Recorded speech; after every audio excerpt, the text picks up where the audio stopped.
TTD ఈవోగా Ravichandra పూర్తి స్థాయిలో బాధ్యతలను స్వీకరించారు. గత నెల ఫిబ్రవరి 6న ఇన్ఛార్జ్ ఈవోగా బాధ్యతలు చేపట్టిన ఆయన ప్రభుత్వ ఆదేశాల మేరకు పూర్తి స్థాయి ఈవోగా బాధ్యతలు స్వీకరించినట్లు తెలిపారు.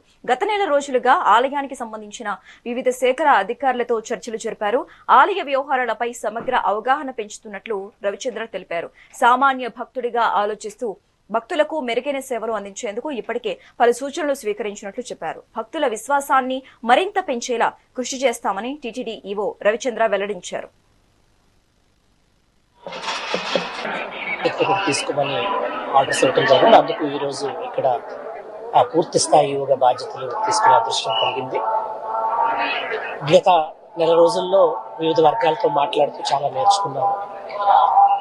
ఒక భక్తుడిగా సాటి భక్తులకి ఏం చేయాలి అన్నది ఆలోచన చేస్తా ఉన్నాం. చాలా మంది నుంచి చాలా సూచనలు వచ్చున్నాయి. అది వ్యక్తిగతంగా కూడా నేను కూడా అనుభవిస్తే గానీ తెలియదంటారు. కాబట్టి ఒకసారి ఎక్స్పీరియన్స్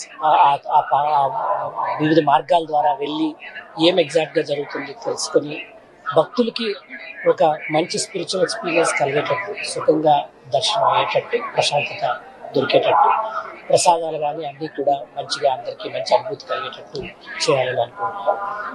దేవుని మీద చాలా నమ్మకం ఉంది అందరికీ. ఆ నమ్మకాన్ని ఇంకా పెంచి పెద్ద చేయాలని ఆలోచన తీసుకోమని ఆర్డర్స్ ఇవ్వడం.